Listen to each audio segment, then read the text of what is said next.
일단 이렇게 불빛을 처음 켜놔요. 그럼 좋다 좋다 좋다. 이게 30분을 많이 못 견디세요. 1시간 2시간을 저희가 기본으로 태우세요 라고 말을 하는데 이 친구들은 녹았을 때 처음 녹는 그 자리를 기억한대요. 다음번에 또 태웠을 때 또 그 자리만큼 녹는 거예요.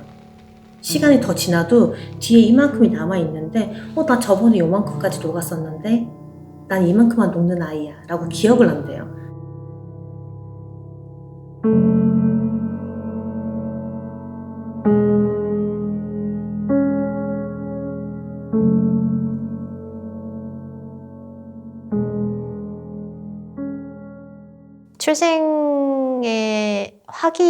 출생의 공적 확인이라는 것이 아동의 삶에 있어서 얼마나 중요한가, 얼마나 의미 있는가, 얼마나 필요한가를 좀 실제 사례로 경험할 수는 없을까라는 고민을 해보았어요. 그래서 가능하다면은 내년에 좀 해보고 싶은 건 지방자치단체의 장이 출생신고 확인증 같은 것을 발급할 수 있도록 하는 근거 조례를 한번 만들어 볼 수 있도록 주민청원도 좋고 어떠한 로비 활동을 해볼 수 있을까라고 고민 중이거든요. 그러니까 가족관계 등록법이 궁극적으로는 개정이 되면 가장 좋겠지만 법 개정은 늘 그렇듯이 어느 날 갑자기 될 수도 있지만은 지금까지 경과를 봤을 때 결코 쉽지는 않을 것이고 여러 가지 사유로 법률원이 해소되지 않아서 혹은 대한민국 국적이 없어서 여러 가지로 당장의 출생 등록이 어려움을 겪고 있는 그 아동들의 출생의 확인증을 구청장이든 시장의 명의로 발급해주는, 물론 거기에는 부모의 인적사항도 같이 포함되어 있겠죠. 태어난 연월 일시뿐만이 아니라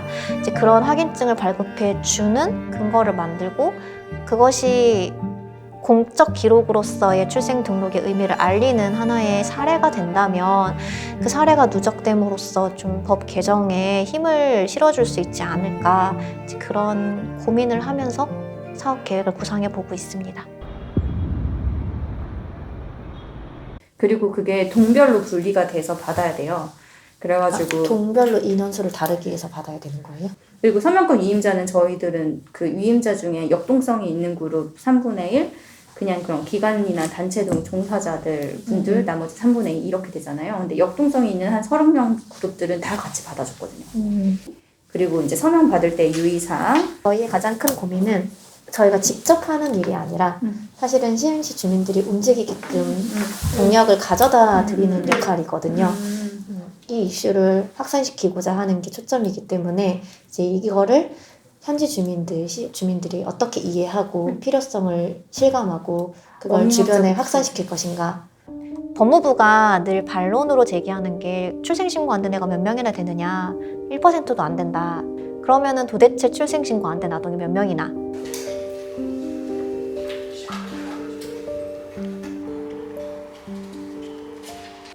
존재를 알 수 없기 때문에 어느 정도 되는지 정확히 가늠하기도 어려운 상황입니다.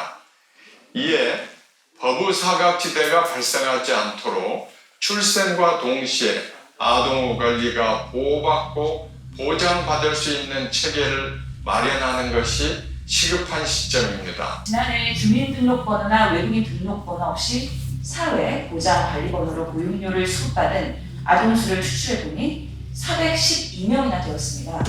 이처럼 출생 등록이 되지 않은 세상에 존재조차 드러나지 않는 아동은 불법, 임신매매와 실종 같은 심각한 아동범죄 사건으로 이어질 수 있는 위험성이 있습니다. 아동학대로 최근 3년간 신고 접수된 사례 중에 출생 신고가 되지 않았거나 가족관계 등록부가 폐쇄되어 출생 등록이 안 된 상태에 있는 아동은 최근 3년간 총 178명이었습니다. 전국에 있는 지자체는 현 시점에서 출생신고 안 된 아동을 얼마나 파악하고 있느냐. 이제 시흥시를 생각하고 우리 동네 연구소에 같이 해보면 어떻겠냐라고 제안을 주셨던 거죠. 한 가지만, 출생 통보를 이제 병원에서 바로 하면 이런 걱정이 좀 됩니다. 갖고 싶지 않은데 아이를 갖게 되었어요. 그러면 그래도 우리는 병원에 가서 아이를 낳았는데 병원에서 바로 그 아이를 출생 통보를 해버리면 이 엄마라고 하는 그 이제 아주 안 좋은 어려운 상황인데, 그래서 병원을 안 갈 가능성이 높지 않을까. 예를 들어서 지금 아까도 발제나 서영교 의원님 말씀해 주셨듯이 제3자의 법률상 추정을 받는 자녀, 그러니까 유부녀가 이런 혼인외의자에 대해서 의료기관이 통보를 했을 때 그럼 부를 누구로 기록해야 되는가의 문제가 있거든요.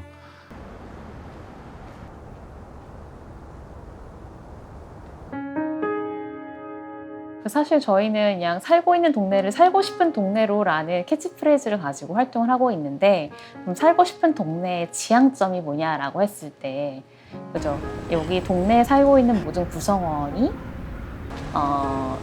최소한의 어떤 인간적인 생활을 할 수 있는, 그리고 서로가 좀 서로를 그런 돕는 지역 공동체를 만드는 것에 대부분 저희 구성원들이 관심을 가지고 있고, 그냥 단순히 출생 등록이 중요하다라는 거는 모든 사람이 공감을 하겠지. 그러니까 저의 입장에서 제가 이해가 안 되는 그 부분부터 저나 다른 사람이나 똑같을 것이다라는 전제가 되어 있기 때문에 내가 이해를 하는 그 어떤 순서대로 가면 다른 사람도 이해하지 않을까?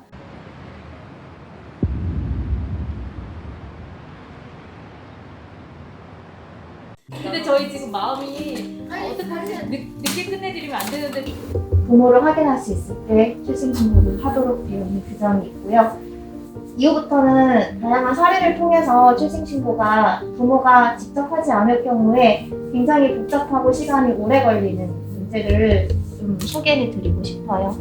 한 달 이내에 해야지만 되잖아요. 네. 신고는 출생신고. 안 그러면 과징금? 과태료? 과태료를 부과해야 되는데 그러면 그 과태료 면제해주나요? 과태료도 내죠. 과태료도 내죠. 법률상 남편의 자식이거든요. 그래서 C의 자식이에요. 그래서 B는 출생신고를 안 하고 있어요. D가 출생신고를 어떻게 할 수 있어요?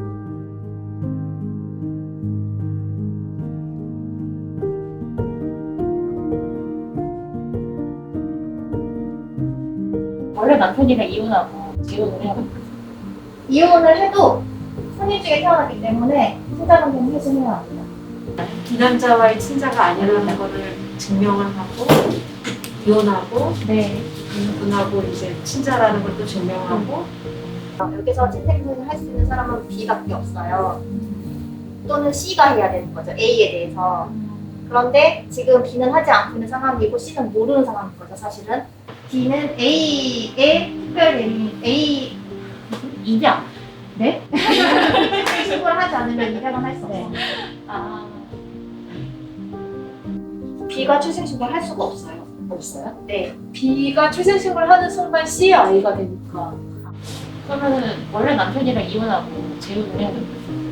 이혼을 해도 혼인 중에 태어났기 때문에 친자관계는 해소해야 합니다. 아니 그러니까 바람 피우면 안 되지.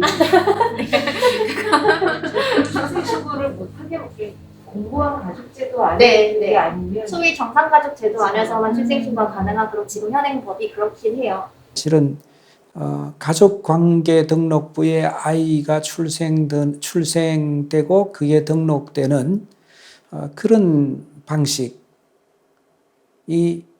아동의 인권을 지켜주기에는 좀 부적합한 방식이라고 사실 나는 생각을 해요, 개인적으로. 쟤를 못 참지. 지자체장이 아니 그러니까 쟤를 버려가지고 주워야 되나? 그게 더 쉽다라고. 그러니까 예를 들어서 말하는 사람들도 있는데. 얘를 기관에다 넘기면 얘를 출생신고를 할 거 아니에요. 그러면 출생신고가 된 애를 입양하는 게 훨씬 더 절차가 더 편하고 신부모에 대한 기록이 사라지는 거잖아요. 가족의 구성적 청위의 복잡성 때문에 예를 들어서 무슨 미혼모라든지 아니면 혼외자라든지 이거는 가족 구성원의 일부로 오지만 사생아 혹은 혼외자 혹은 미혼 부예자, 미혼 모예자 이렇게 해서 가족관계 등록이라고 하는 이 시스템 안으로 아이가 등재되도록 하는 것 자체가 사실은 아이의 인권을 온전히 지켜주지 못하는 거다라고 하는 걸 현상적으로 우리는 지금 알고 있고 people or adoptees sort of the option later on if they want to look, they can look. So for example, like me, there is no information at all on my anything related to my birth birth parents, identity, birthplace, all that's unknown. So 입양인한테, 그러니까 꼭 입양인이 아니더라도 출생 기록이 있고 없고는 한 인간한테 어마어마한 정체성에 혼란을 줄 수 있거든요. 제 자신이 일단 그랬었고, 제가 입양이 되고 그 기록, 그러니까 그 전까지는 입양이 된 걸 모르고 자랐죠. 그러니까 당연히 저는 이제 부모님의 아이다라고 생각하고 살았었고, 중학교 때 이제 그게 이제 그렇지 않다, 입양됐다라는 말을 들었을 때 그게 되게 충격이었어요. 그러니까 그 충격이 이제 일단 입양됐다는 사실에 대한 충격도 충격이었고, 나의 기록이, 나는 그럼 누구인가라는 그 충격이 또 되게 컸었던 거거든요. 그게 이제 지금 제가 50이 됐으니까 40년 정도의 그 기간 동안에 그 정체성 때문에 고민을 많이 했던 것 같았어요.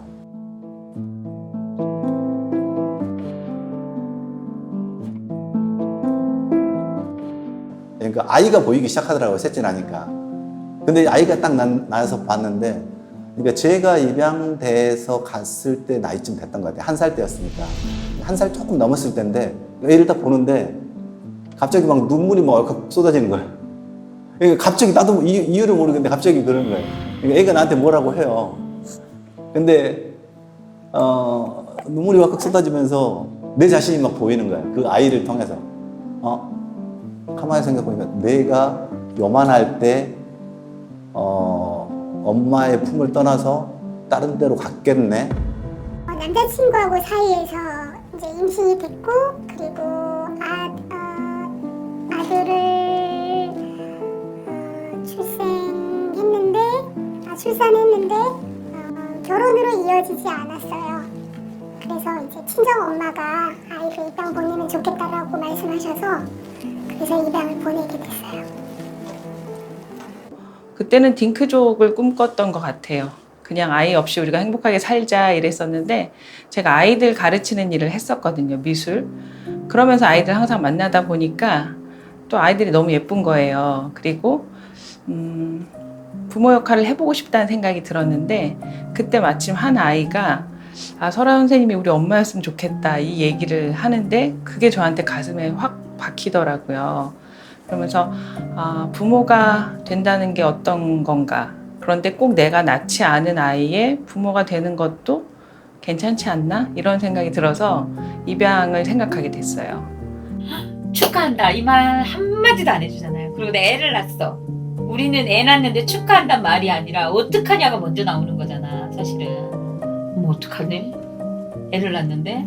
저 어떻게 키우지? 키운다 그래도 저 애가 불쌍해서 어떡하지 보고, 안 키운다 하면 아유 쟤랑 애를 입양 보냈는데 저건 어떡하지 막 이런 거밖에 없어서, 그냥 뭐라 그래야 돼? 누구도 단 한 명도 이렇게 축하를 해준다는 사람이 없고, 그리고 이제 내가 낳겠다는 그 선택에 대해서 이렇게 이쁘고 이렇게 조그만 애를 어떻게 보낼 수 있었지? 그리고 얘가 어떻게 버텼을까?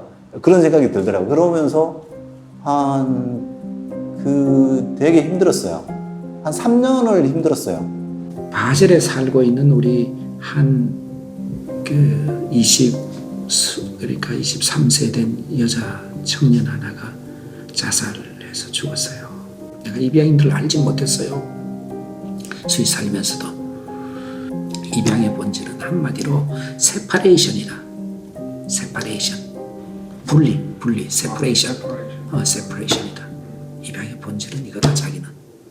이렇게 비 오잖아요. 장마 기간이나 좀 전화 와요. 카톡 오고. 언니, 준서는 얼마나 컸지? 우리 애도 그만큼 컸겠지? 세퍼레이션이라고 하는 것 자체가 야기한 일이 내 삶의 일상을 지배한다. 그래서 입양의 본질은 복지가 아니라 자기는 세퍼레이션이라고 생각한다. 어머니한테 이제 아픈 질문들을 많이 했죠. 나 왜? 나를 왜 데려왔어? 라고 질문하기도 했었고. 근데 사실 그 질문은 어머님한테는 상처죠. 이제 물론 그 선택을 해서 저를 데려다 키우신 거긴 하지만 내가 그 질문을 했다는 거는 나는 당신이 싫어 라는 질문으로 들릴 수도 있잖아요. 특히 어머님 얘기하면은 아직도 조금 아파요. 그러니까 좀 아리다고 해야 되나?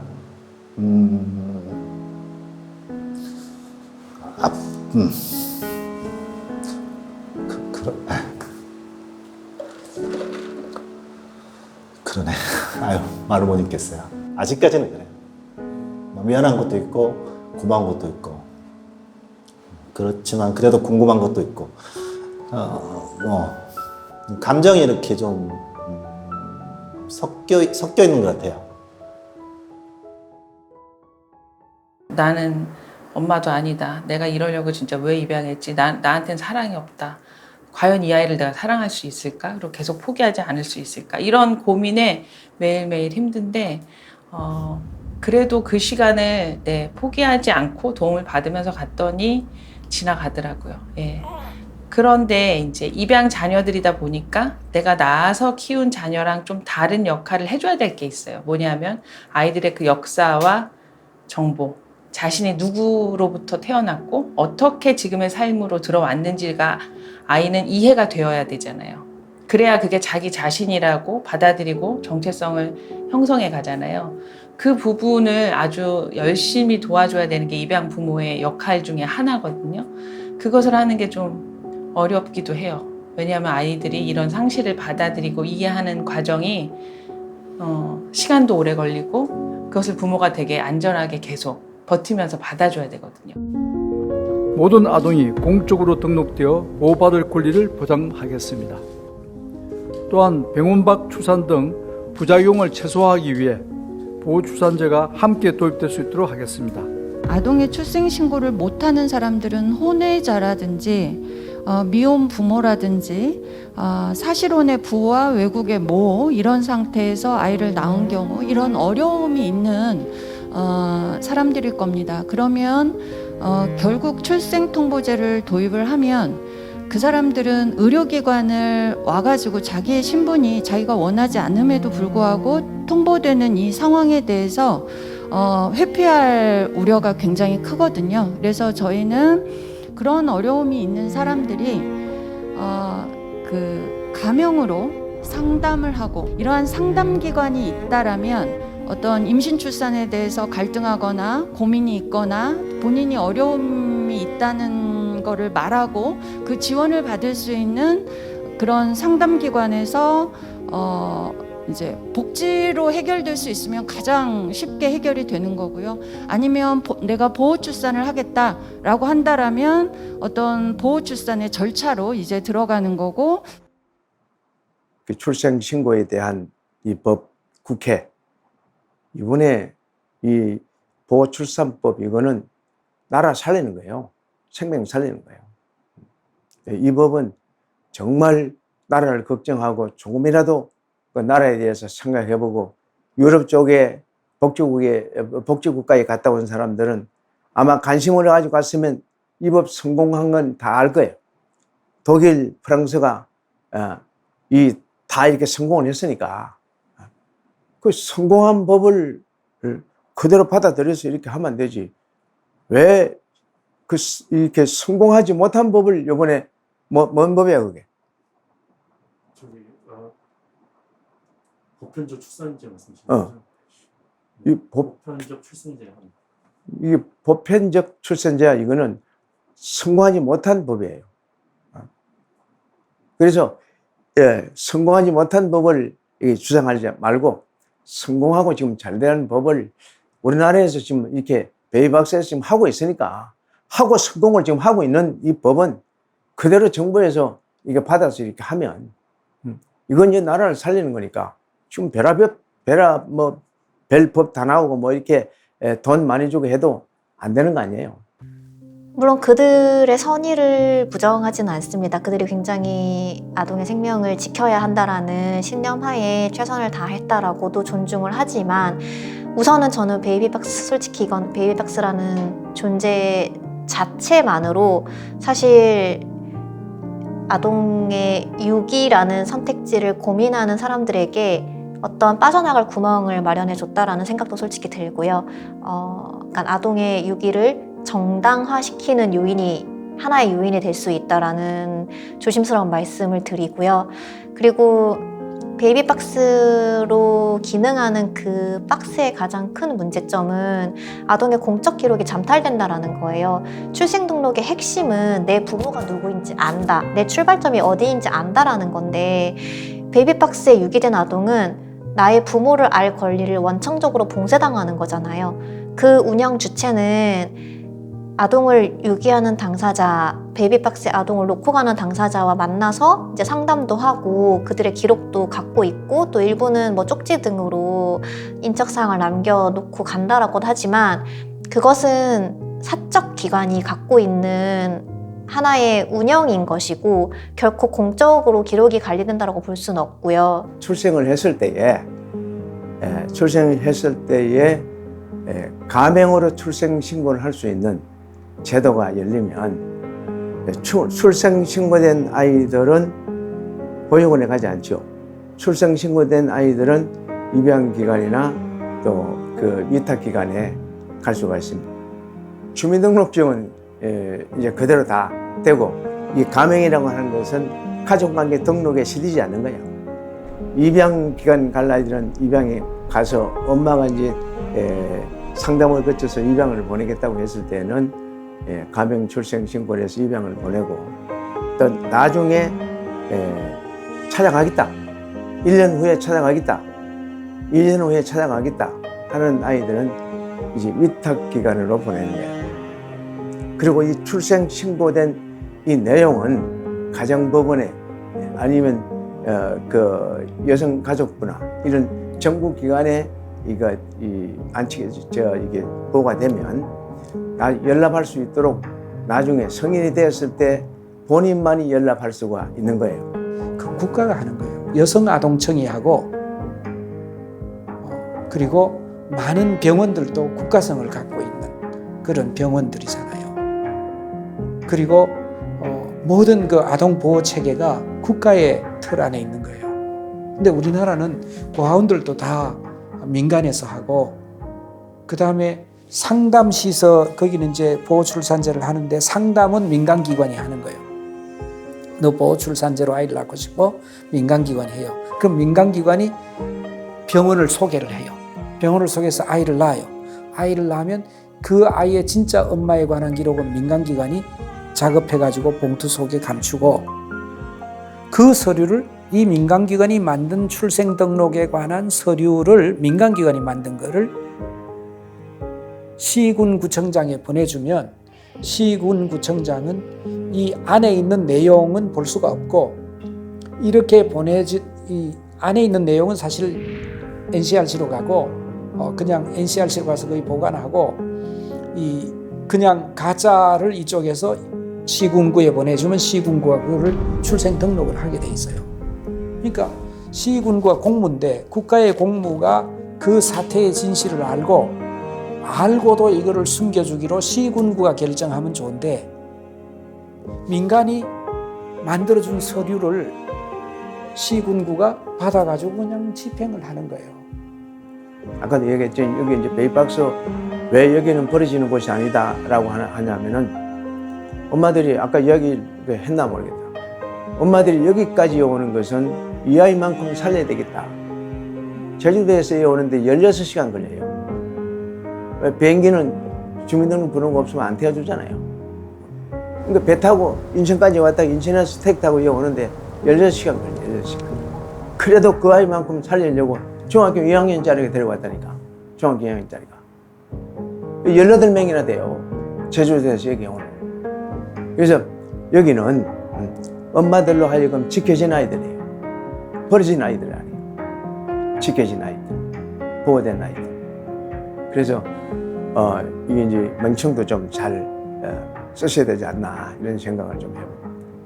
그 아동을 상담하는데도 그렇고 아동을 보호하는 다 민간이에요. 쉽게 말해 입양기관이 상담실을 열고 입양기관이 아동보호소를 열어서 우리 민간에서 다 짝짝꿍 할 테니까 시군구청이나 이런 데는 우리 한 대로 따라와줘. 여기서 다 비밀을 생산할게. 그리고 사람들을 많이 받아서 이 서비스를 제공할게. 그런 법이에요. 그거는 잘 모르고 하는 소리예요. 우리는 철저하게 지금도 이제 몇 년 전에 엄마가 아이를 이제 맡기고 갔다, 보호를 하고 갔다. 그러면 엄마가 찾으려고 하면 경찰서에 연락을 하면 찾을 수 있어요, 바로. 그리고 기록이 다 돼 있어요. 기록이 안 돼 있는 거 아니에요. 그러니까 그거는 베이박스를 모르고 하는 소리예요. 한 번도 안 해보고 이제 이럴 것이다 하고 하는 것을 자기는 이제 정당화시키고 주장을 하는 거죠. 근데 사실은 그게 아니에요. 잘 모르고 하는 소리예요.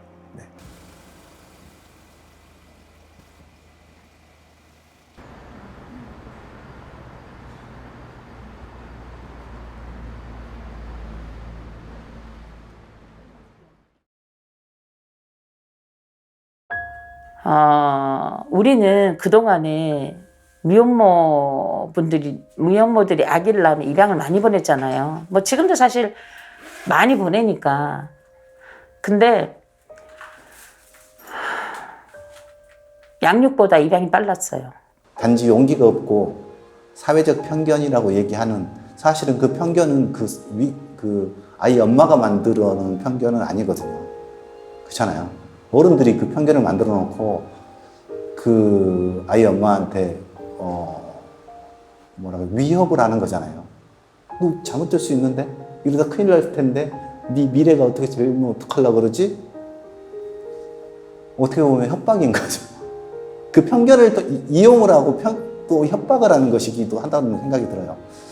사실 아동의 알 권리와 친생부모의 사생활의 비밀이 충돌하는 권리이냐? 저는 결코 충돌하지 않다고 생각하거든요. 우리가 너 보호해 줄 테니까 너는 숨어. 이런 메시지가 지금 그 보호출산제의 되게 중요한 의미인 것 같아요. 근데 그 보호해 주겠다는 사람이 뭐 입양 부모이든 사회든 우리가 너를 보호해 줄 거니까 너는 그냥 숨으면 돼라는 그 메시지 자체가 정말 그 상대를 진심으로 보호하고 성장시키려는 의지가 있는 것인가? 이런 생각이 저는 우선 들었어요. 미혼모들이 여전히 이 세상에 자신의 모습 그대로 살아가지 못하도록 한 발 더 뒤로 물러나 주는 거죠. 더 숨자, 더 뒤로 가자, 더 안전하게 가자. 이런 의미로 그렇게 얘기가 나오는 게 우선 전 너무 지금 우리가 가고 있던 방향하고 전혀 안 맞는다고 생각하고요. 유기할 수밖에 없는 아이들이 그러면 밖에서 버려서 죽어야 돼요? 아니잖아요. 어떤 방법을 쓰더라도 밖에서 버려져 죽는 일은 없어야 되죠. 어떤 방법을 쓰더라도 엄마가 키울 수 있도록 지원하고 도와줘야 돼요. 이거는 아직 할 일이 아니다, 한국 사회에서. 하나는 보편적 출생등록제라고 하는 게 먼저 우리 사회 내부에 탄탄하게 자리 잡아야 된다. 그래서 예외가 있는 거지. 이제 베이박스가 없는 나라가 좋잖아요. 베이박스가 없다는 걸 뭐 말하냐면은 법제도 행정으로 철저하게 생명을 안전하게 보호하는 것. 또 미혼모들이 안전하게 아이를 양육할 수 있다는 것. 그래서 이 법을 만들어서 이렇게 했잖아요. 이 법이 정말 통과되어지면 생명이 풍성한 나라가 됩니다. 생명을 축복하는 나라가 되면 베이박스 올 일이 없죠. 안 그렇겠어요? 베이박스 올 일이 없어요. 그러면 이제 상징적으로 남겠죠. 베이박스에 아이들이 안 들어오겠죠. 그러나 지금 아직까지는 베이박스가 필요해요. 버려졌다는 생각을 먼저 할 수밖에 없어요. 그러니까 만약에 그 얘기를 들었다 치면 또 그 생각을 빨리 접을 수도 있겠죠. 예를 들자면 낳았는데 여의치가 못하여 내가 너를 키울 상황이 되지 못하여 이렇게 입양을 했다라고 한다 그러면 조금 그 충격이 덜할 수도 있겠는데 일단 그런 답을 들을 수가 없고 누군지도 모르고 누구한테 물어볼 사람도 없고 그게 큰 것 같아요. 같이 이걸 보고 이 외의 질문들이 또 어떤 것들을 우리가 받을 수 있을까, 그리고 지금 정리된 질문들 그리고 답변들을 어떻게 쉽게 바꿀 수 있을까, 보완할 수 있을까, 이거 같이 논의하면 좋을 것 같아요. 아파도 누구도 그 아이의 존재를 모르는 상황이라는 게 가장 심각한 아동 학대가 되겠구나라고 생각을 했어요. 그리고 아이가 아팠을 때 병원을 엄마가 데리고 갈 수 있는 조건이 되지 않는 어려운 조건이 되죠. 일반 아이들과는 다른 더 많은 병원비를 내야 되고. 그럼 왜 어떤 사례가 출생등록되지 않나요? 라는 질문이 또 이어질 수도 있을 것 같아서. 외국인에 대한 반감이 있는 사람이 굉장히 많기 때문에, 그래서 이 국적이 중요한 게 아니고 이게 생명에 대한 존중, 생존의 문제라는 거, 아이에 대한. 아이는 뭐 국가하고 상관이 없잖아요. 그냥 살아있는 생명체잖아요. 그런 식으로 약간 바꿔줄 필요 있지 않을까 싶어요. 등록된 사람들한테 우리나라 세금을 쓰는 거에 대해서 강력하게 반대를 하더라고요. 출생 신고라는 거는 국적을 획득하는 거네요. 그렇죠. 그렇다면 이거는 패러다임이 좀 바뀌는데 부모가 미등록인데도. 그런데 이제 외국 국적의 아동의 출생 등록을 여기서도 하도록 하겠다라는 거는 이 사람에게 국적을 부여하는 게 아니라 뭐 A 국가 국적을 가진 아동이 한국에서 태어났다라는 사실을 증명하는 거예요.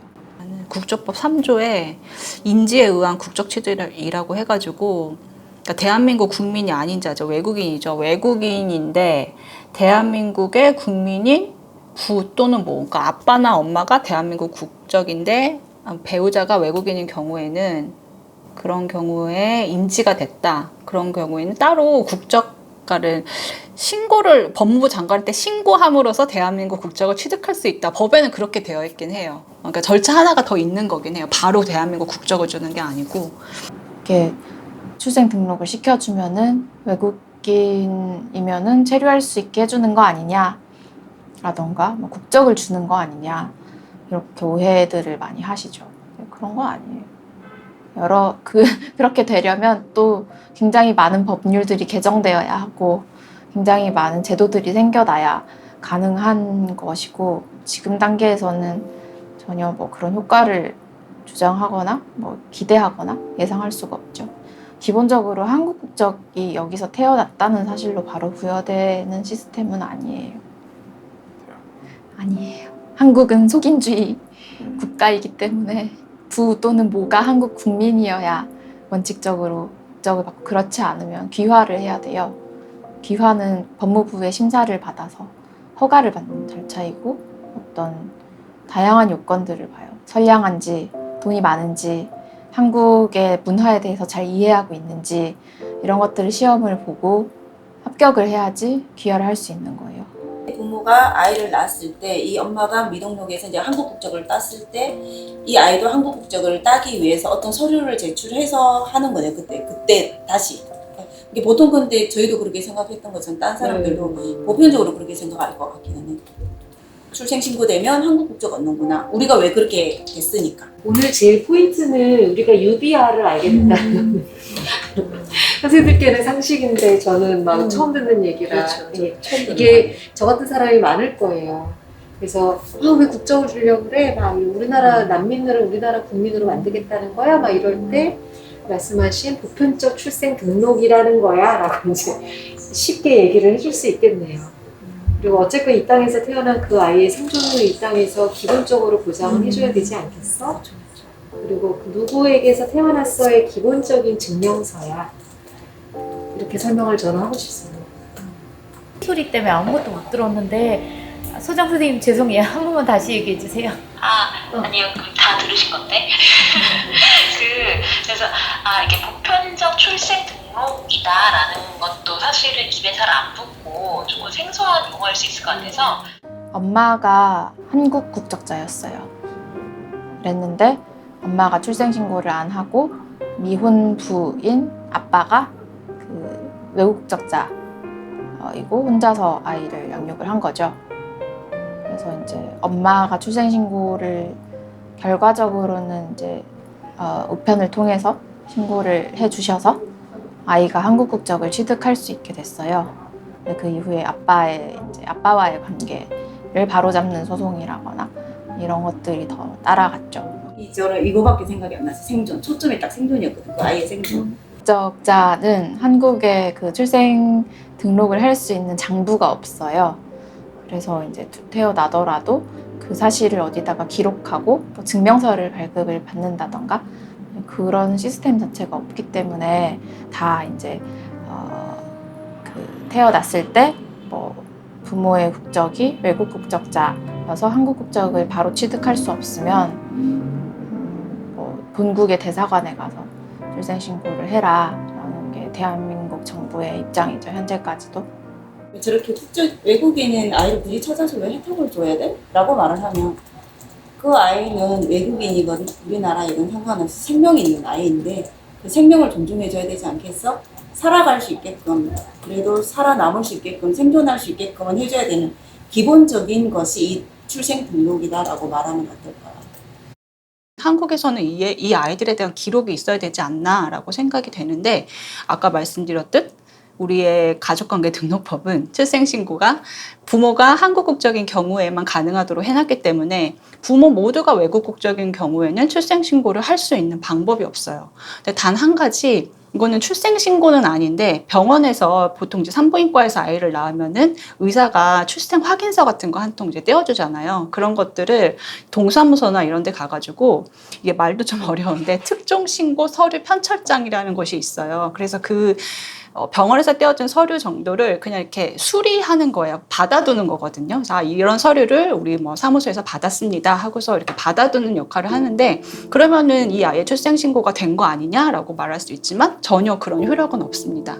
그 서류를 동사무소에서 뭐 주민센터에서 받았다고 해가지고 그것이 나중에 뭐 공문서로서의 효력이 있는 거는 전혀 아니고요.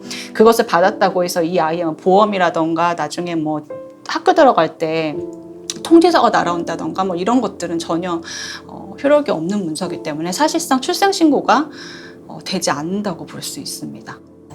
뭐 진짜 당신이 생각하는 것처럼 우리나라 국적을 막 부여하고 막대한 세금이 되는 게 아니라 인간으로서 최소한의 생존하고 교육받을 수 있는 어떠한 사회보장 서비스를 우리나라에 있는 동안에는 그 아이에게 주고 인간적으로 주고 그 아이가 어쨌건 누구누구에게서 태어났다는 거를 적어도 그 시점에 머물렀던 이 땅에서 이거를 증명해 줌으로써 그 아이가 미래에 어느 자기 엄마 나라, 아빠 나라에 가서 어떻게 자기를 존재를 기록하고자 할 때 기록할 수 있는 인정 서류를 우리가 만들어주는 거다.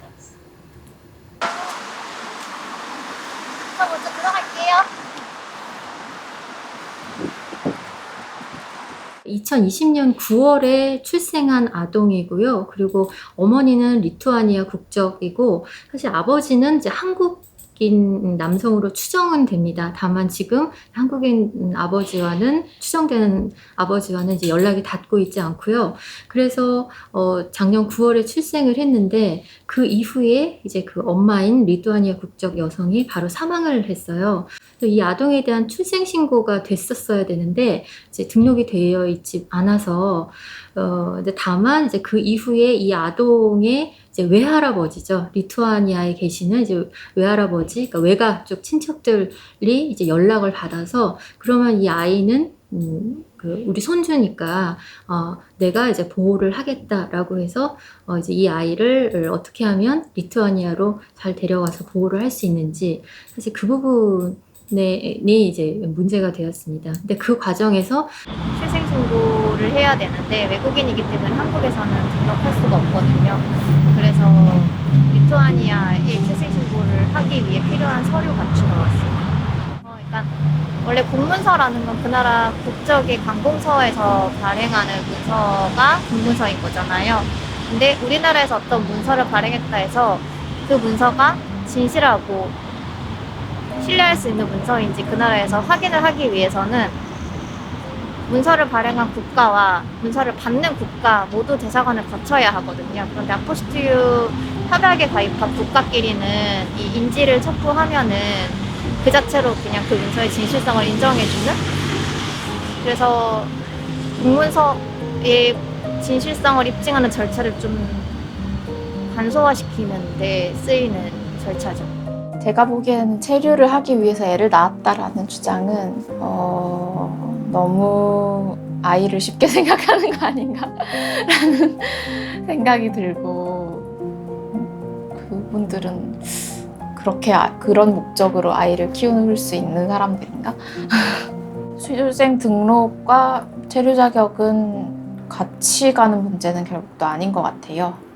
외국인 등록을 하려면 어딘가에 출생 신고를 해야 되는 거는 맞는데 결국 또 여권을 받으려면 지금 우리가 보편적 출생 신고를 도입한다고 하더라도 본국에 신고가 돼서 본국의 국적을 확인하는 절차를 밟아야 할 것이고 3개월 내에 그 여권을 들고 가야지 외국인 등록을 해주는 거여서 체류랑은 크게 상관이 없어요. 제가 보기에는. 그 전에 시흥시에서 진행한 청년 조례 하셨던 분한테 들었더니 이렇게 길게 들어주실 분들은 흔치 않더라. 맞아요. 짧게 말해주셨어요. 네. 다만 이렇게 저희가 질의를 준비하고 답변을 하면서 우리가 배우고 우리가 이걸 잘 알고 있다라는 자신감이 있어야 서명을 요청했을 때 나는 준비된 사람이야 라는 그게 되려 그분들한테 어필할 수 있는 느낌이 되고 쉽게 저희 언어로 한번 출생 확인이 되지 않으면 출생 신고가 되지 않으면 또 어떤 아동의 만약 부모가 출생 신고하기 어려운 상황을 처하면 당연한 건데 어떻게 보면은 너무나 당연한 건데 당연하지 않게 지금 안 하고 있잖아요. 그게 너무나 막막했어요. 근데 되게 기뻤던 거는 해야 되는데 왜 이거를 의료기관이 출생 신고를 의무적으로 안 할까? 이거 빨리 의무로 하게끔 법을 바꿔야지라고 생각만 했지만 정작 큰 목표에 다가가기 전에라도 지금 당장 내 옆에서 할 수 있는 일을 찾아보지를 못했어요. 그게 굉장히 처음 출생 등록 얘기를 들었을 때 부끄럽더라고요. 이런 방법이라도 했었어야 되는데 이런 아이디어가 있구나. 그래서 너무나 반갑고 좋았죠. 저게 왜 안 되고 있을까 굉장히 궁금하기도 했고 왜 안 되는 이유를 몰랐었거든요. 그때 이제 워크숍 때 얘기를 듣고 그 전에 이제 설명을 들었을 때 그런 상황들이 있구나, 맥락들이 있구나를 듣고 함께 해야 되겠다고 생각을 했었죠. 이 출생 확인증의 필요성을 많은 이들이 아는 게 더 중요하다고 생각했거든요. 그래서 이 한 명의 주변의 지인, 가족이 알아가는 게 더 중요하겠다고 해서 서명권, 내가 서명받을 사람에게 서명권자가 되어서 함께 해주십시오라고. 이 운동 자체만으로도 달라지지 않을까라는 생각을 했어요. 딱 등록하는 수가 3개월이라는 기간이 주어지고요. 19세 이상 주민 총수를 기준으로 저희가 서명을 받아야 될 주민 수가 정해져 있어요. 8,285명이고요. 그러나 이 딱 8,285명만 받을 수 없는 이유는 중간에 허수도 있고 저희가 서명을 요건이 또 충족되지 않는 경우도 있어서 목표를 10,000명 정도로 생각하고 진행하려고 합니다. 뭐 5월쯤이었던 것 같은데 네, 그 워크숍에서 일단 이 사업에 우리 동네 연구소 담당 코디로 좀 활동을 하겠다라고 이야기를 했고 현재는 그 주민 청구 조례 대표자 중에 한 명으로 또 함께 활동을 하고 있습니다. 많이 했고 걸어와요. 조정위원회까지 가면 목요일날 안 될 수도 있을 것 같은데 일단 오늘 가서 만나서 최대한 아동보육과에서 받아서 행정 처리를 좀 해주시는 걸로 얘기를 해봐야죠. 저희가 신청하는 처는 보건소로 해놨는데 보건소로 해놓으니까 보건소 중에서도 모자보건법 관련해서 사무를 담당하고 있는 맨 처음에 정황보건지소로 할당을 했다가 정황보건지소에서 이거 전반적인 내용을 봤을 때 우리 부서가 적당하지 않다라고 다시 이제 민원여건과로 들어온 거고 그럼 어디가 적당할까 했을 때 이제 저희한테 연락이 왔을 때 아동보육과가 적당할 걸로 본다라고 해가지고 아동보육과로 갔는데 아동보육과는 아니다. 이거 오히려 여성가족과가 더 담당이 될 수 있다. 실질적인 대상은 이주아동이 핵심 아니냐. 이렇게 하면서 또 이제 여성가족과로도 막 문의가 갔다가 근데 결국은 출생 확인 증서를 발급하는 것에 핵심을 두고 민원 여건가로 배정이 됐다는 이야기를. 그니까 아니 근데 정책이 있는 거를 모르잖아요. 정책 현황을 그럼 물어보고 도와달라 그래야 되는데 그럴 거면은 행정일 하셔야죠 이런 거. 아마 반도 기억 못 하고 있을까요? 기존에 있던 개념이 아니어서 지금. 지금도 많은 공무원들이 가족관계 등록이라는 말을 쓰지 않고 계속 호적이라는 말을 쓰는 그 관념에서부터 느껴지듯이 출생신고로 인한 출생 확인이 한 사람의 신분을 확인하는 공적 업무라고 보기보다는 그냥 단순히 가족관계를 기록하기 위한 등록의 행정으로만 치부하고 있는 모습이 탁 보여요.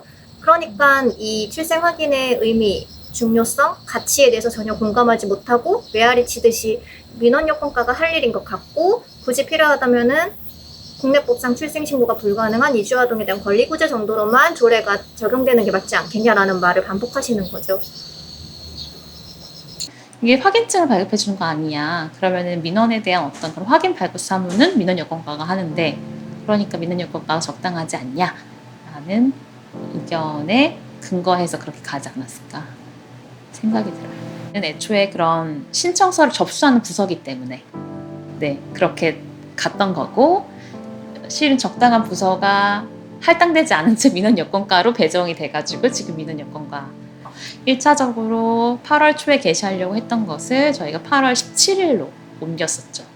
근데 이제 행정에 8월 17일을 기점으로 요입당하려고 행정에 이제 제출했는데 또 행정안에서 지연이 발생하면서 거의 본격적인 시작은 9월부터 시작하게 되는 것으로 그래서 그런 부분으로 인해서 어쨌든 본격적인 시작이 거의 한 달 정도 늦춰지게 된 부분은 많이 아쉽죠. 출생 등록에 관해서 중앙부처에서도 어디도 그 어느 부서도 우리 소관이 아니다라고 말하는 상황이랑 똑같은 것 같아요. 현재 법무부는 출생신고에 대해 규정하고 있는 가족관계의 등록 등에 관한 법률을 소관하고 있습니다. 가족관계 법원행정처 가족관계 등록과는 적극적으로 사실 안을 만들기가 쉽지는 않은 상황이고요. 국회에서 주신 출생통보제 법률안과 그리고 정부안을 저희가 직간접적으로 입수해서 검토 의견을 내고 있습니다. 출생통보제도의 실질적인 추진을 위한 어떤 의료 시스템 구축이라든지 이런 행동을 할 수 있도록 보건복지부가 이 역할을 할 수 있는 근거를 함께 넣어주시면 저희가 예산도 시스템 구축할 수 있는 예산도 신청을 하고 병원에서 자동으로 출생 통보를 하게 되면 많은 수가 병원에 가지 않을 겁니다. 의료기관을 와가지고 자기의 신분이 자기가 원하지 않음에도 불구하고 통보되는 이 상황에 대해서 회피할 우려가 굉장히 크거든요. 출생신고 때문에 입양을 포기하는 미혼모들도 많이 있죠. 이제 법원에 가야 되니까, 자기가 노출돼야 되니까. 그래서 이런 부분들에 대해서는 미혼모들이나 이런 외도로 태어난 아이들의 그 부모들은 굉장한 그 출생신고에 대한 압박이 굉장하죠. 그것 때문에 자살한 그 엄마도 있잖아요. 그것 때문에 아이들을 이렇게 많이 포기를 하는 엄마들이 많으니까 여기는 그 현장이잖아요. 뭐 하면 출생신고 당연한 건데 이건 정말 당연한 건데 근데 또 미혼모 때문에 안 된다 그러고 왜 여기저기다가 미혼모를 갖다 놔서 미혼모들이 싫어하니까 출생신고는 놔줘야 돼요. 57살에 나는 지금 비밀이 없는데 20살에 나는 비밀이 너무 많아. 그런데 친생모와 관련되어진 입양과 관련되어진 정체성으로 들어가면 여전히 나이가 54살이어도 여전히 22살의 나로 돌아가는 거야.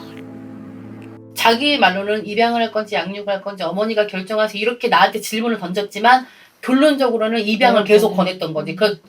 더 어처구니 없는 건 아들이니까 아들이 혜진 씨 아들은 키우기 너무 힘드니까 아들이니까 입양 보내. 그럼 딸이면은 입양 안 보내고 아들이면 입양 보내. 뭐야 그게? 그렇게 얘기하고 그러니까 시설과 연계된 모든 사람들이 다 입양을 권하는 거. 심지어 병원에서 아이를 낳는데 와서 물어봐. 모유를 먹일 거예요? 물어봐. 왜요? 아니 아이를 안 키우시면 굳이 모유를 먹일 필요가 없잖아요. 그러는 거여서 심지어 그렇고 심지어는 애 날 때도 의사 선생님이 되게 걱정해줘. 막 선생님 저 너무 힘들어서 아이를 못 낳겠어요. 배 째주세요. 의사 선생님이 아니 됩니다. 나중에 어떻게 될지 알고 그 배 흉터를 그거는 안 되니까 힘들어도 더 힘을 줘서 애를 낳으세요. 그러는 거서 저 정말 못 낳을 거예요. 선생님 제 인생이니까 제가 알아서 책임질게요. 선생님 빨리요. 지금 빨리 당장. 선생님 지금 말할 수 있는 거 보니까 날 수 있어요. 자연분만 하세요. 아니요 선생님 배를 째달라고 해서 자연분만 하시라고요. 그래서 나중에 너무 화가 나서 선생님 그러면은 딱 10분만 더 참아보자고.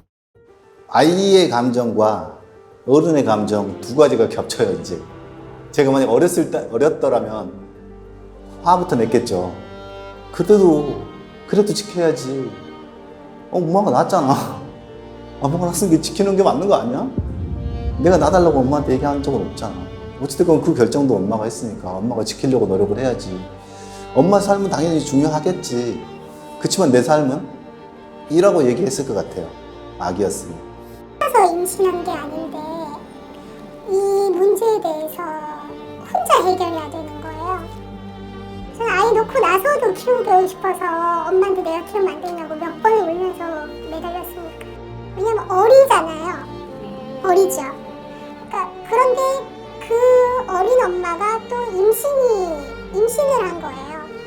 그러니까 이 일들이 분명히 내 일인데도 내 안에 일어난 이 일들이 도무지 내게 일어난 일 같지 않고 내가 뭔가를 결정할 수 있는 상황들이 별로 없어요. 그냥 제 생각은 그거예요. 임신한 이 사람들한테 그냥 폭력이라고 생각해요. 그냥 입양 상담의 권유가 아니라 그냥 니네 보내야 돼 이거예요. 왜냐하면 사람마다 받아들이는 건 틀린데 10대 친구들, 어린 친구들한테는 더 다르겠죠. 그 어린 엄마가 안타깝다는 생각이 들고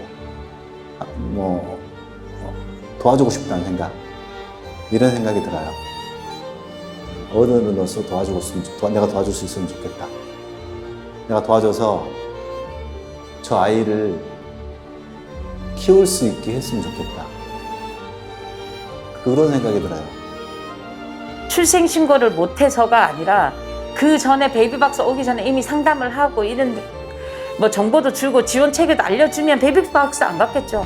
베이비박스 갔다가 상담하고 애를 키우니까. 시설 들어가지 않는 한 상담하는 곳이 그다가 많지 않아요. 그리고 전국에 17개의 거점기관이 있어요. 미혼 모부자 거점기관이라고. 거기는 임신 때부터 하는 게 아니라 애를 낳아야 지원이 돼요. 여기에 들어오면 거의 3, 4일은 여기서 머뭅니다. 그리고 여기에 이제 엄마를 98% 정도 이제 만나는데 98% 정도 만나서 이제 상담을 하는 과정을 거쳐서 다시 엄마 품으로 돌아가는 이제 프로테지가 한 30% 돼요. 30% 되고 그 엄마들이 입양을 보냈으면 좋겠다 라고 이제 상담 가운데 그렇게 했을 때에 상담을 통해서 그러면 출생신고를 해야만이 입양을 할 수 있으니 출생신고에 좀 도와달라. 전에 베이비박스에 한번 아이를 데려다 놨다가 데려다 놓는 날 제가 그날 만나가지고 되게 오래됐어. 근데 제인이랑 같이 베이비박스를 갔었는데 그 엄마가 그러더라고요. 자기는 천안에서 대학을 다녀요. 근데 집이 어디 음성인가 어디 거기였어요. 근데 주소는 거기 있고 저는 천안에서 이제 이 원룸 얻어놓고 학교를 다니고 있었거든요. 그 자기가 임신을 해가지고 전화해서 물어봤더니 관할 구역으로 가라 그랬대요. 그래서 말을 못했다고. 왜냐면 부모님이 거기 계시니까. 아버지가 거기 계시니까 거기 가면 시골이니까 다 알잖아요. 그래서 자기는 안 했다고 하더라고요. 여기서는 상담이나 지원 신청을 못 하는 거죠. 등록이 안 되는 아이들은 이제 10대 아이들은 출생 신고를 해야 되는데 출생 신고를 하면 이게 학교를 다닐 수 있을까요? 만약에 학교에 당국에서 알게 되면 학교 못 다닙니다. 그리고 이 10대 아이들이 보호받을 수 있는 법적인 제도는 되어 있지만 법이 적용이 안 돼요. 이 문화가 이 어른들의 이렇게 그 의식이 용납을 안 해요. 사회가 용납을 안 해요.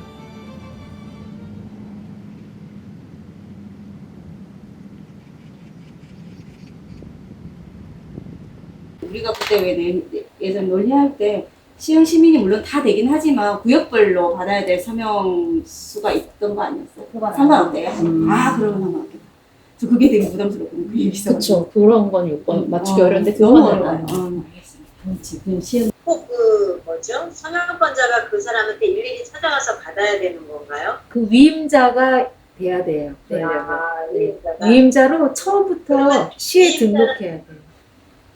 이게 더 어려운 거. 말만 설명하다 끝날 것 같아요. 서명을 받을 수 있는 사람과 서명을 하는 사람 이렇게만 나뉘어지는 거예요. 근데 서명을 누구나 받을 수 있는 게 아니라 미리 등록한 사람만 받을 수 있다. 그래서 서명을 받아줄 수 있을 만한 사람들은 다 미리 좀 다 이렇게 이야기를 해가지고 다 그 등록을 해놔야 된다. 이렇게. 따로 만들 수도 있거든요. 저희가 만들려고 하는 조례는 그러한 목적이에요. 상위법에서 모든 아동들의 출생을 공적으로 기록하는 내용을 정하고 있지 않은 우리나라 현실에서 시흥시가 시흥시를 살아가는 아이들의 존재를 증명할 수 있는 공문서를 어떻게 만들 수 있을까? 시흥시장의 권한으로 그 아이들의 존재를 인정하고 시가 제공할 수 있는 여타 지원 서비스를 어떻게 연계할 것인가, 그 근거 법률을 만들고자 하는 게 이 조례고요. 그래서 체류 중인 이주민은 공공이 발견하게 되면 출입국관리청에 알려야 돼요. 알려지게 되면 체류 자격이 없기 때문에 강제 출국의 위험에 처해지겠죠. 그래서 그 통보 의무를 면제하는 규정이 필요한데 현행 출입국관리법에 교육 공무원이거나 보건의료 종사자는 그 통보 의무를 면제받게 되어 있거든요. 그래서 예방접종을 미등록 이주민도 받을 수 있는 거예요. 그래서 보건소를 출생 확인증을 발급받을 수 있는 공공기관으로 설정을 한 거예요. 코로나 외의 업무를 전혀 하고 있지 않은데 네네. 만약에 이 사태가 길어지면 보건소라고 말을 했을 때 보건소가 업무를 할 수 없다라고 하면 이 사업이 또 지연될 수 있는 확률이 있기 때문에 네. 여기 10조에 보시면 통보 의무에 면제가 있다면 네. 이것을 담당하는 공무원을 배정하는 게 더 효과적이지 않을까라는 생각을 하거든요. 아까 제지만 상위법을 이상하는 내용을 둘 수는 없거든요. 출입국관리법에 이미 공무원은 통보를 해야 될 의무가 주어져 있는데 보건의료 종사자랑 교육공무원만 통보 의무가 면제되어 있어요. 그런데 시흥시 조례로 여타 공무원도 통보 의무를 면제받을 수 있는 그 권한을 줄 수는 없는 거죠. 이게 솔직히 말하면 신청이 부 또는 모라고 돼 있기 때문에 등록이 안 되는 경우도 지금 현재 출생 신고가 못 되는 경우도 있을 수가 있거든요. 근데 최근에 많기도 하고. 근데 그거에 대해서 한 번은 고려해봐야 되지 않을까 싶기도 하고, 그리고 뒤에서 이와 약간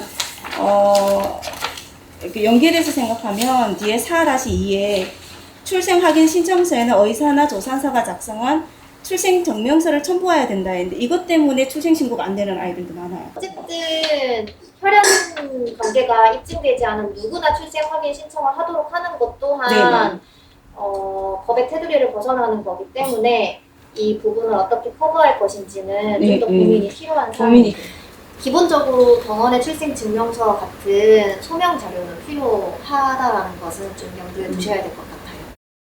본국으로 가기 위한 과정 중에 그 공적인 출생에 대한 서류들이 필요합니다.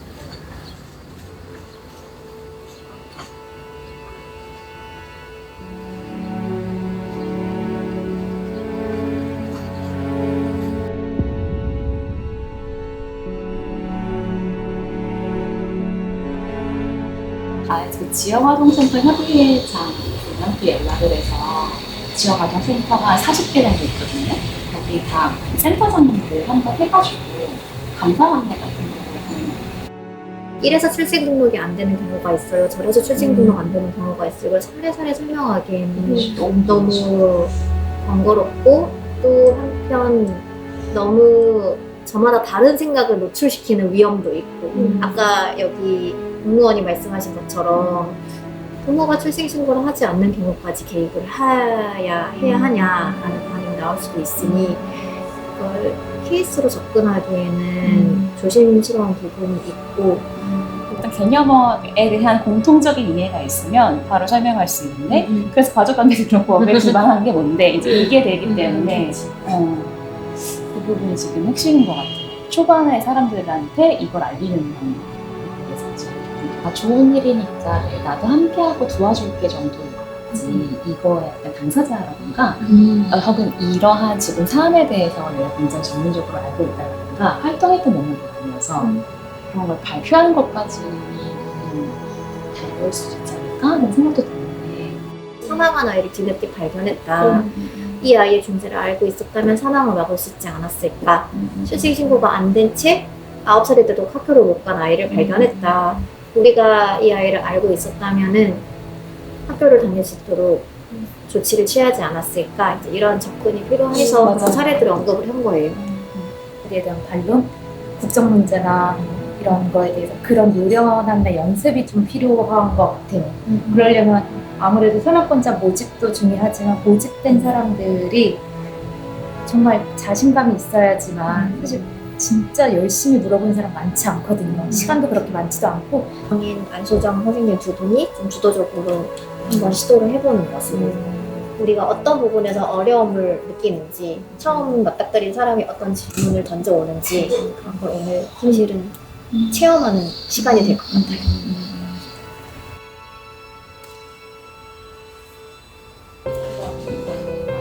네, 여기 현장에서는 요 좀 대표적으로 컴퓨터 하나만 켜고 진행하도록 할게요. 또 주민자치 조직, 또 좀 그렇게 좀 같이 섭외하면 어떨까 이야기했고, 또 이제 동네 카페들. 나는 알고 있고 또 어떤 그룹을 좀 만나면 이게 같이 할 수 있을 것 같은지. 그 다음에 그래서 저희가 이제 곧 7월인데 8월 초부터 이제 11월까지 머릿속에 생각나는 분들이야말로 1차 진짜 그룹 이제 조례 운동을 실제 서명을 받기 시작하는 것으로 하는 거기 때문에 그러면은 이제 교육이죠. 서명권자에 대한 교육이겠죠. 어떻게 그러면 한 7월 말까지 서명권자를 모집하고 그 뒤 2주 동안 서명권자와 함께하는 워크숍이나 교육 이런 걸 진행하고 8월 중순부터 조례 운동을 시작하는 일정으로 조정이 되는 건데 이제 먼저 이야기 드렸었고 그 외에 이제 시흥미용협회 그다음에 학교 학부모 시흥시에 있는 아동 돌봄 운영하는 기관장님들, 그다음에 활동하는 선생님들과 같이 일단 서명을 좀 받을 계획이고요.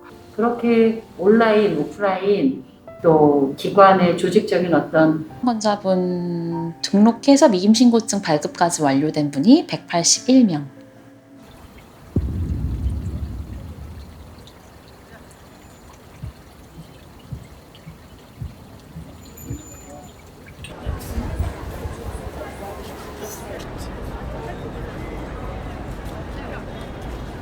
사실은 제가 8,285명, 거의 1만 명에 해당하는 분들의 서명을 받아본 적이 없어서 그게 어느 정도의 일이 될지에 대한 감이 없었던 것 같아요.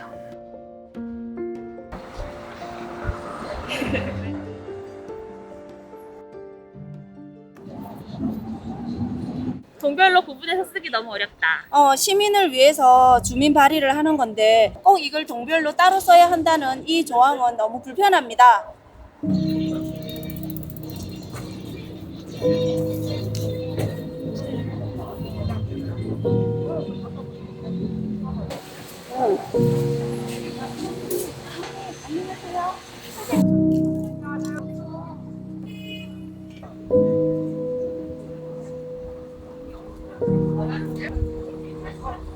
(10월 10일, 11일) 이때 11일이 한글날 대체 공휴일이에요. 그 거리 캠페인 진행하는 이 안 괜찮으실까요? 코로나19 상황이 겹쳐지면서 사람들을 직접 대면할 수 없는 이런 상황의 제약이 추가적으로 발생했고 더 어렵더라고요. 사실 어떻게 풀어나가야 될 사람들을 만나서 이야기하고 서명을 받아가는 것까지 너무 어려운 과정이라고 느껴지고요.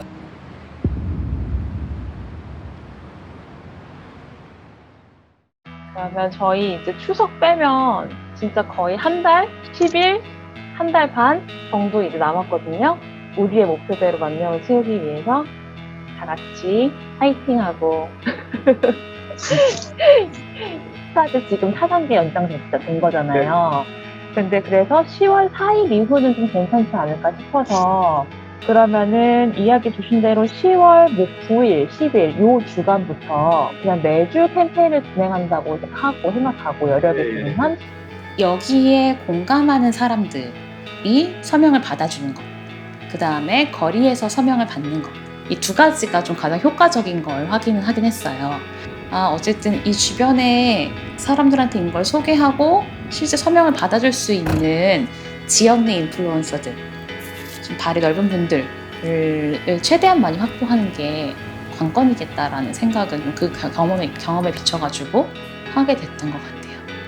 대곳 아파트 총 연합회 회장님을 소개받아서 서명관자로 등록하시고 오늘 시흥시 여성 친화도시 시민 참여단 대표님 만나가지고 서명관자를 등록하시고 그분들이 많이 해주실 걸로. 이제 추천이죠. 사실 저희 공동대표가 14분이잖아요.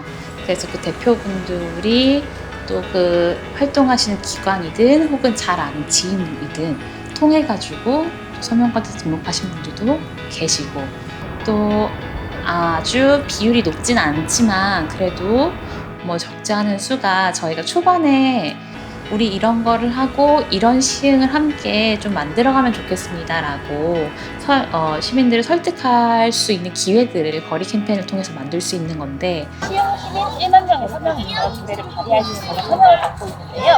사실 그 거리 캠페인을 진행하는 것 자체가 유보된 상태이기 때문에 그런 부분들은 좀 타격이 큰 것 같아요.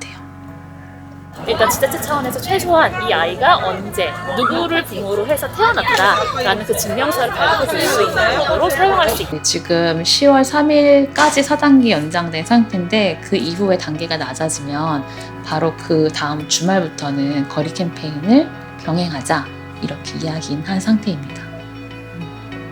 오프라인 집계된 수가 2,118명, 그러니까 온라인 집계 수가 189명에서 2,267명이신데요.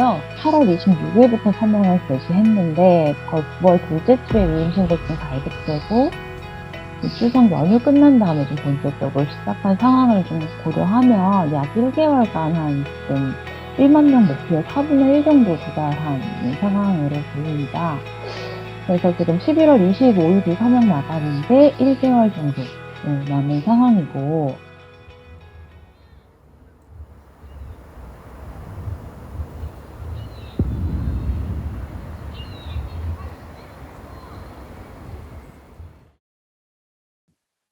사람이 너무 없는 곳에 제가 전전하게 해서 죄송합니다. 소래산 입구에서 안 하고요. 비둘기 공원에서 했어요. 아, 네네네. 비둘기 공원 어땠어요? 오늘 27명 정도밖에 못 받았어요.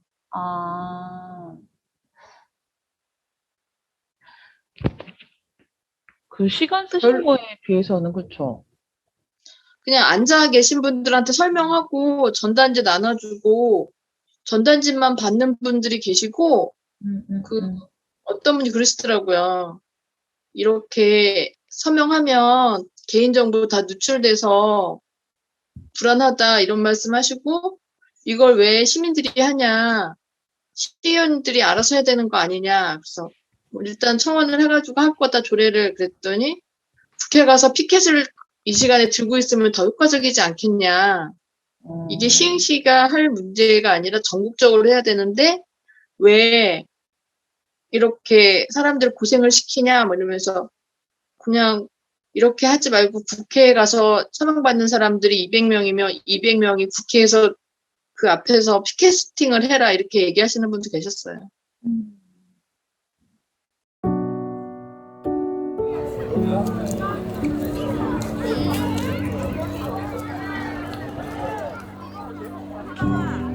그날은 많이 모일 것 같은 곳에 차라리 그 서명권자가 한 명 가 있어서 오시는 분들이 QR 받듯이 거기 옆에 QR 할 때 뭐 이렇게 서명 뭐 이렇게 쓰잖아요. 개인정보를. 그 옆에 서명자 한 번만 해주세요. 이렇게 하면 사실 음. 자연스럽게 이렇게 이겨질 수도 있을 것 같아서. 센터가 또 이제 각기 전투를 하다 보니까 이 사업을 담당하는 사람은 저고, 그러면 센터의 다른 선생님들은 각자의 업무 때문에 또 이 캠페인에 대해서 막 많은 관심을 또 못 쏟으시잖아요. 거의 뭐 저 혼자 이렇게 고군분투하고 있는 거죠, 센터 내에서는. 그게 좀 외롭죠. 아이들이 진짜 부모를 선택해서 태어날 수가 없다는 그런 말이 딱 와닿더라고요. 부모를 선택해서 태어날 수가 없는데 부모는 선택할 수 없어도 나라에서라도 좀 보호해줬으면 하는 생각이죠.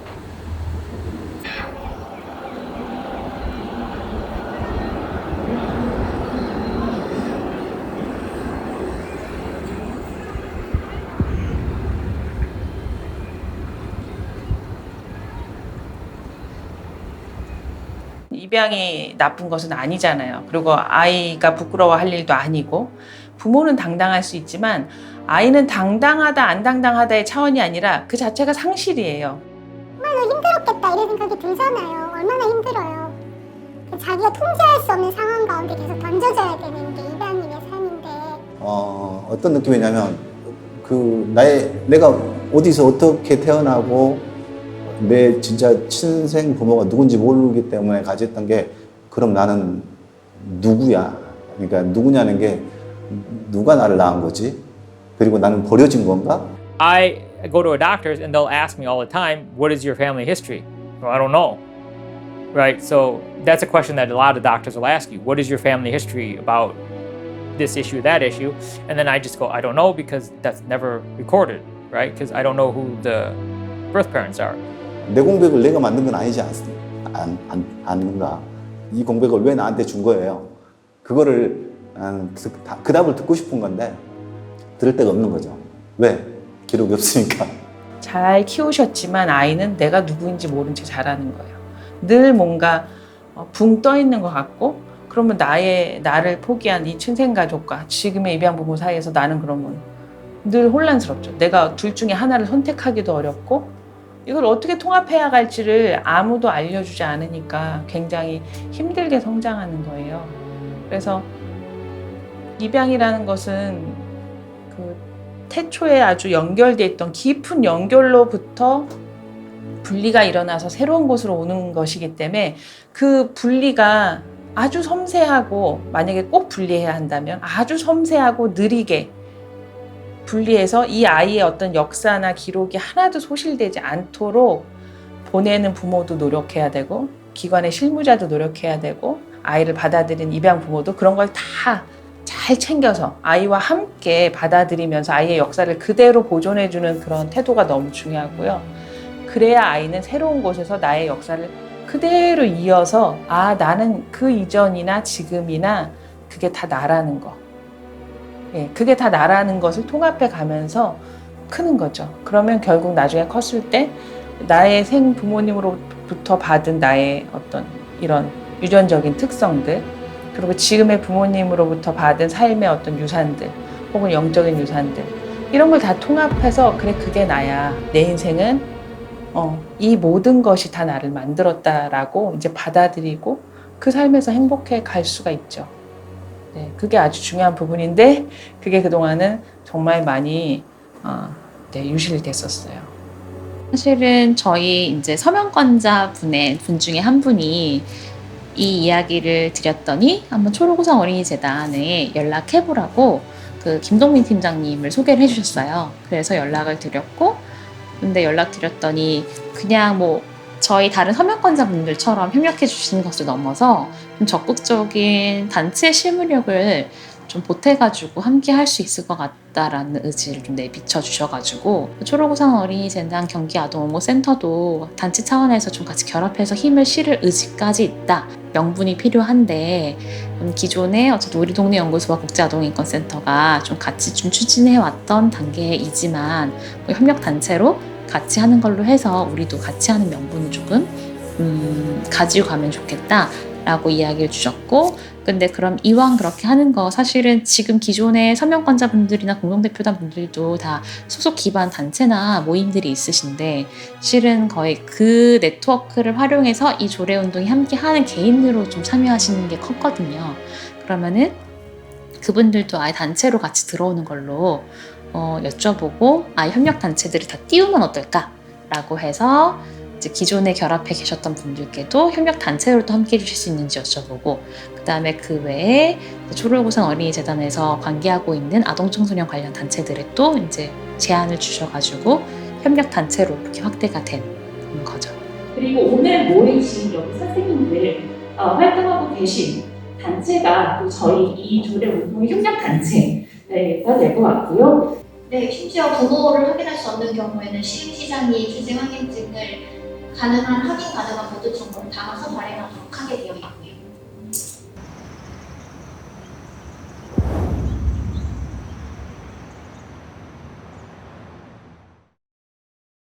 또 늘었어요. 오늘 200명 추가로 받은 거 확인. 오프라인과 온라인 해가지고 9,411명이고요.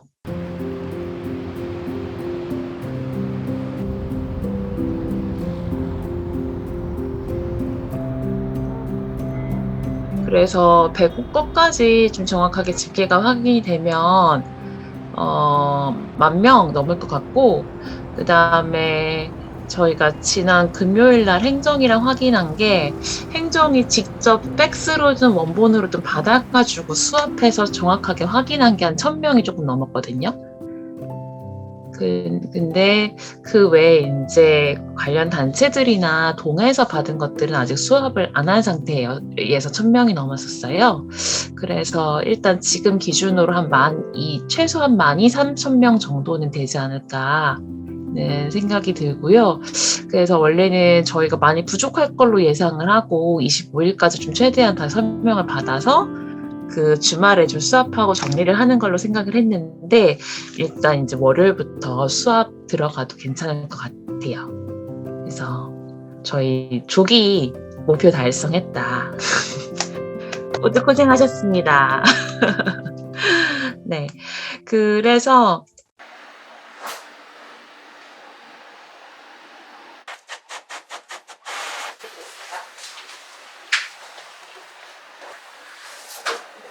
박스, 플릿이 들어가 있던 박스.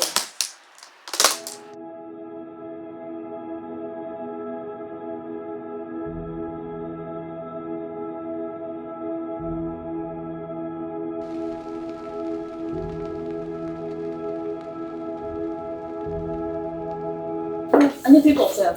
다녀오겠습니다. 네, 다녀오겠습니다. 네. 문 잡아줘야 될 것 같아요. 안 해봤단 말이에요. 어떠세요? 좋아요. 많이 좋아요. 진짜 이렇게 모인 게 좀 꿈만 같고 이렇게 많은 사람들이 원하고 있었는데 그동안에 이제 안 된 거잖아요. 시흥시에서 이런 거 빨리 생겨가지고 좀 생겼으면 좋겠습니다.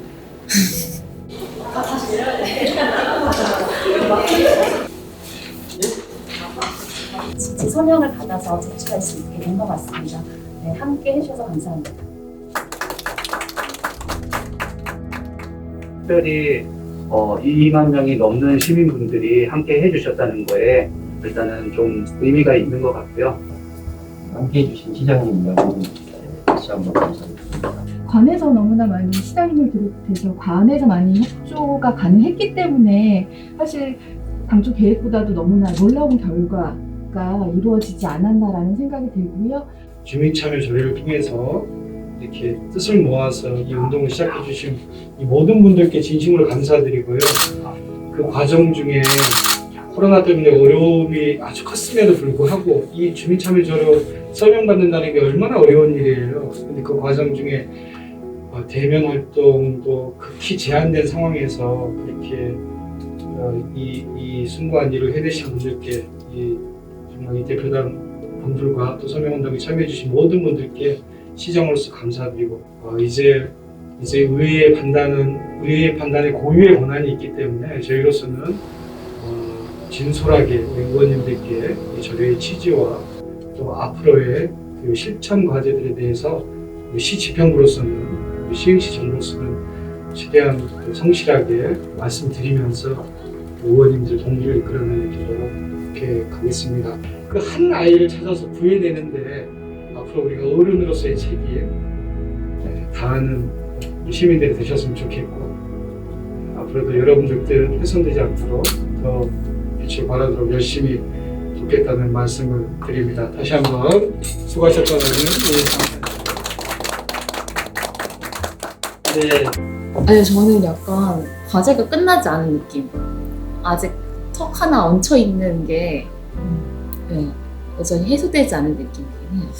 맞아요. 좋기는 한데 이게 발휘될 때까지 봐야 되는 거니까 시의원들 만나가지고 또 얘기도 들어보고 예산 쓰는 일 자체를 얘기를 해봐야 되는 거라서. 그거랑 막 쓰신 특별한 이유가 있으세요? 그냥 써서 보냈었거든요. 과연 사역 뭐로 해야 되는지 씁니다가 맞는지 씁니다가 나을 것 같아요. 내가 아니다. 나는 내가 아니다. 밖에서는 기자회견에 보고 외쳤을 텐데 여기는 보고 외칠 만한 분위기는 아니에요. 아 그래요? 아니 그냥 마음속으로. 조례운동 공동대표로 참여하게 된 이상민입니다. 처음 주민조례에 동참하게 되어질 때 나같은 평범한 시민이 이런 일에 동참해도 될까, 내가 무슨 도움이 될 수 있을까 생각하기도 했습니다.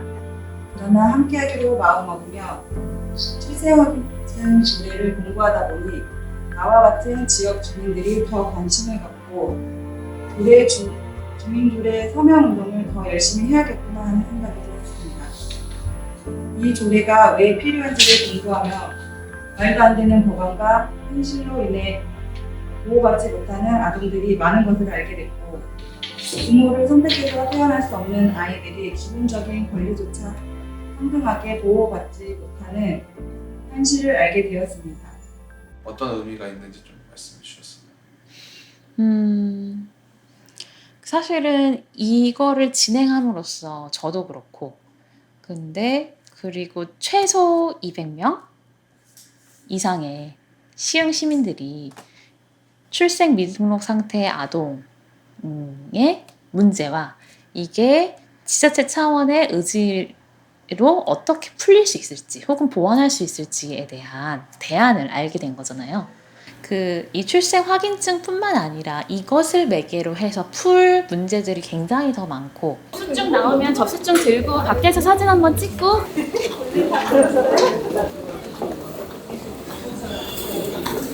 이렇게 같이 이렇게 받는 걸로 좀. 네, 이렇게 할까? 여기 한번 보시고.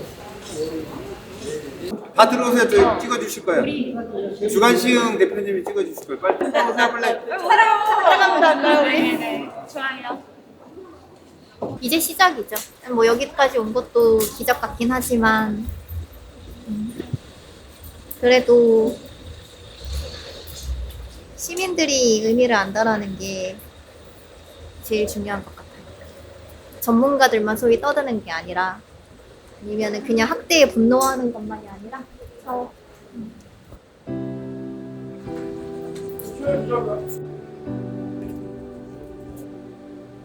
그래도 어느 순간 훅 바뀔지도 모르죠. 이렇게 법안도 발의가 되고 하니까 그렇게 발의되는 거에 준비를 해야 되니 저 택시 온 것 같아요. 가보겠습니다.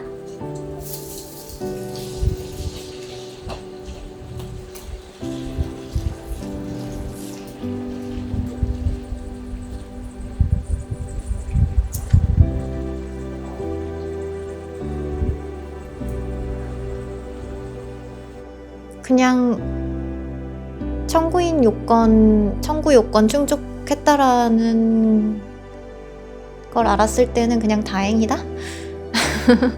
뭐 사실 처음부터 안 될 수도 있다라는 건 충분히 각오하고, 조례가 제정이 안 되어도 그 지역 풀뿌리 네트워크랑 연대를 해야 할 거란 말이죠. 지자체면은 그 자체만으로도 한번 이슈를 레이징하는 의미가 있지 않을까라고 기대하고 있어요.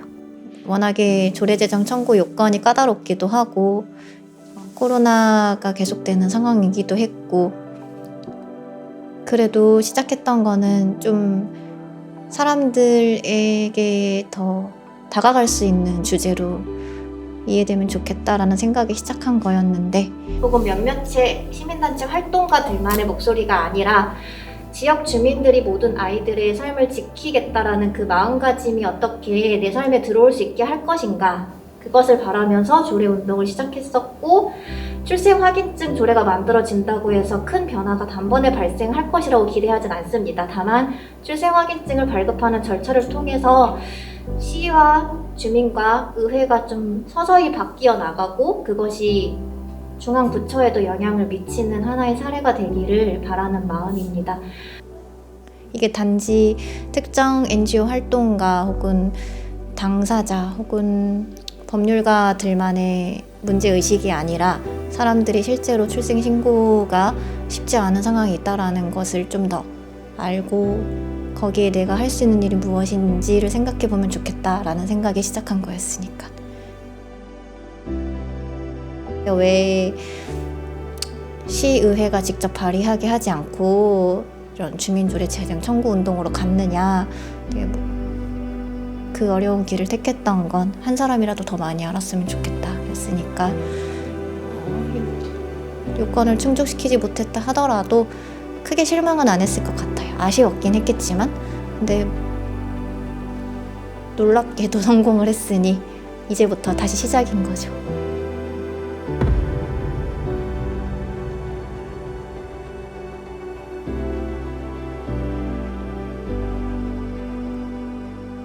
후보가 끝 다음에 다음번에 또 태웠을 때 또 그 자리만큼 녹는 거예요. 시간이 더 지나도 뒤에 이만큼이 남아있는데 나 저번에 요만큼까지 녹았었는데 난 이만큼만 녹는 아이야 라고 기억을 한대요.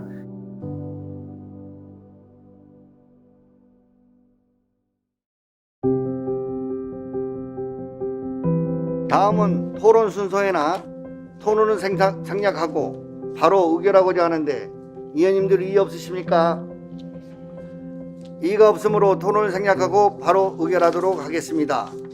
의사일정 제25항 주민청구 조례안 시흥시 출생 확인증 작성 및 발급에 관한 조례의 청구 수리 심의안을 주민조례 발의안에 관한 법률 제12조에 따라 각하하고자 하는데 의원님들 이의 없으십니까? 이의가 없으므로 의사일정 제25항은 각하되었음을 선포합니다.